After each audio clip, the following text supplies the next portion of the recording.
Coba lihat apa yang terjadi pada saat Syiah sudah mulai berkuasa. Anda harus paham ya, orang-orang Syiah menganggap Anda semua ini ahli sunnah kafir. Dalahnya halal.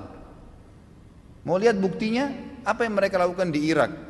Mereka menggantung Saddam, membunuh umat Islam ribuan di Irak. Semua yang berpaham Sunni dihancurin, dibunuh. Dan bukan cuma dibunuh, masjidnya dirusak. Coba kita balik kasusnya. Adakah orang Sunni yang membakar masjidnya orang Syiah? Adakah orang Sunni yang memukul orang Syiah? Gak pernah. Kecuali kalau dia diserang ya, gak pernah. Tetangga di Madinah itu, saya tahu 7 tahun saya tinggal di Madinah, ada penduduk asli Madinah yang orang-orang Syiah, gak pernah digangguin tuh. Sama pemerintah Saudi dikasih warga negara, dikasih fasilitas, coba didakwai. Tapi kalau orang Syiah berbeda, kapan mereka berkuasa pastikan darah antum halal. Emang sudah begitu. Di Irak itu bukti. Di Syria itu 225 ribu orang Sunni dibunuh karena mereka anggap itu ibadah. Ini bukan main-main ini, gitu kan? Bukan main-main. Dan mereka pada saat melihat di dua negara ini berhasil di Irak. Irak sekarang itu cuma kedoknya namanya Irak, tapi dia sudah bagian dari Iran. Ini sudah bagian dari Iran. Kemudian mereka berhasil lagi di Syria. Sampai sekarang Bashar belum berhasil dikalahkan oleh pasukan mujahidin di sana. Mereka masuk lagi ke Yaman. Yaman ini sudah mendekati, sudah masuk ke Jazirah Arab. Pada saat mereka masuk ke Yaman, mereka melakukan hal yang sama. Mereka sebarkan isu, subhanallah, di Indonesia hari-hari sekarang ini mereka lakukan hal yang sama. Apa yang mereka lakukan? Lemparin isu ke pemerintah Yaman waktu itu, kalau orang-orang yang berfaham Sunni ini teroris, fahamnya radikal, keras, dan seterusnya. Seperti itu. Lalu pemerintahnya buat apa? Bersama-sama dengan kelompok Syiah ini untuk menyerang ahli sunnah. Itu yang terjadi. Pemerintahnya nggak sadar, gitu kan? Pemerintahnya nggak sadar. Setelah orang-orang Sunni, dai-dainya banyak yang ditangkapi, gitu kan? Apa yang terjadi? Pasukannya orang-orang Syiah menguasai pemerintahan dan akhirnya menguasai pemerintahan itu. Itu yang terjadi. Baru berapa hari berkuasa sudah dipasang pelang-pelangnya Khomeini, sudah pakai simbol-simbol Syiah semuanya. Halal darahnya ahli sunnah. Ini pemahaman Islam dari mana ini? Pemahaman dari Islam dari mana membunuh seorang muslim? Nggak mungkin, gitu kan? Sekali lagi ya, orang-orang Sunni tidak membunuh orang-orang Syiah kecuali memang mereka melakukan kerusakan. Mereka tinggal di tengah-tengah umat muslimin, gitu kan? Dianggap bagian dari umat Islam, didakwahin. Orang yang sesat harus didakwahin, gitu kan pemahamannya. Ya, jadi jelas sekali. Nah sekarang ternyata orang-orang Houtsiyin, istilahnya Houthi itu, orang-orang Syiah yang dari Iran mereka masuk ke Yaman dan mereka membantai kaum muslimin di sana. Mereka bilang apa? Musim haji ini kami akan serang Mekah.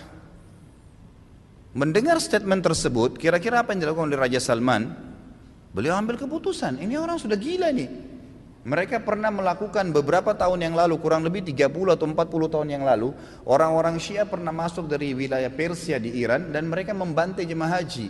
Sampai dikatakan pada saat itu darah ya di daerah Ka'bah itu sampai ke betis. Mereka anggap halal ahli sunnah itu. Jadi ini berbahaya. Pemahaman dari mana ini? Islam dari mana ini? Gitu kan? Nggak ada Islam. Mungkin ini bukan masalah fikih. Banyak orang jahil nggak paham. Oh ini cuma karena masalah fikih. Sama dengan khilaf antara Syafi'i dengan Imam Ahmad. Siapa yang bilang ini masalah akidah? Coba anda angkat Al-Quran anda dan anda bilang percaya nggak ini? Syekh Shinqiti rahimahullah pernah beliau mengangkat, diajak debat sama satu syekhnya orang-orang Syiah dari Iran di musim haji. Dia bilang ayo kita berdebat, cari mana yang benar. Kata Syekh Shinqiti boleh, tapi diangkat Al-Quran di Masjid Nabawi. Ini di depan para murid-muridnya. Nih saya angkat, kalian percaya nggak Quran ini? Supaya kalau kita berselisih bisa kembali ke sini. Apa kata syekhnya? Saya nggak percaya. Kata Syekh Shinqiti kalau kita nggak usah berdebat. Untuk apa berdebat? Nggak ada rujukan. Karena mereka anggap Quran ini kurang. Bayangkan Quran kitabullah yang kita jadikan sebagai asas urutan kita pertama dianggap tidak benar. Bagaimana itu? Jelas sekali kok, gitu kan? Jelas sekali Syekh itu siapa? Dibentuk oleh Abdullah bin Sabah, orang Yahudi, dan bukan dari kaum muslimin. Orang-orang yang memukul-mukul dirinya sampai berdarah-darah dengan alasan mengatakan Husain. Siapa di antara ahli sunnah yang mengkafirkan Ali bin Abi Thalib radhiyallahu anhu? Ada? Gak ada. Kita mengatakan Ali radhiyallahu anhu sahabat Nabi yang mulia. Semua orang ahli sunnah mencintai Ali karena kita faham hadis Nabi SAW tentang siapa yang mencintai Ali berarti bagian daripada iman, gitu kan? Jelas. Dan itu memang ada bahasan sendiri tentunya. Jadi ahli sunnah tidak ada yang mengkafirkan sahabat, tidak ada yang mengatakan Quran kurang, tidak pernah mau memerangi orang-orang yang mengatakan dirinya Syiah, gitu kan? Didakwai. Tapi kalau kita balik orang Syiah, mengkafirkan sahabat, Aisyah, Abu Bakar, mengatakan Quran kurang, menghalalkan darahnya kaum muslimin dari ahli sunnah. Dan fakta lapangannya ada. Ratusan ribu orang dibunuh di negeri Syam, di Syria, di Irak, sekarang masuk ke Yaman. Ya wajar saja gitu kan, keputusan yang diambil oleh pemimpin Saudi sekarang membawa nama kaum muslimin ini berbahaya, akan membantai umat Islam, nanti akan membuat masalah, maka diseranglah gitu kan. Dan sekarang sudah fatwa disepakati oleh para ulama sunni, ahli sunnah di dunia, Allah alam Indonesia. Karena saya lihat satu-satunya negara yang tidak ikut Indonesia saja. Malaysia pun sudah ikut sekarang, gitu kan. Melihat ini adalah memang jihad di jalan Allah Subhanahu wa taala. Karena ini orang-orang yang bugat, orang yang membuat kerusakan di muka bumi, nggak boleh dibiarin. Nggak boleh dibiarin, memang sudah begitu. Dakwahi mereka, dakwahi, doain semoga dapat hidayah, gitu kan.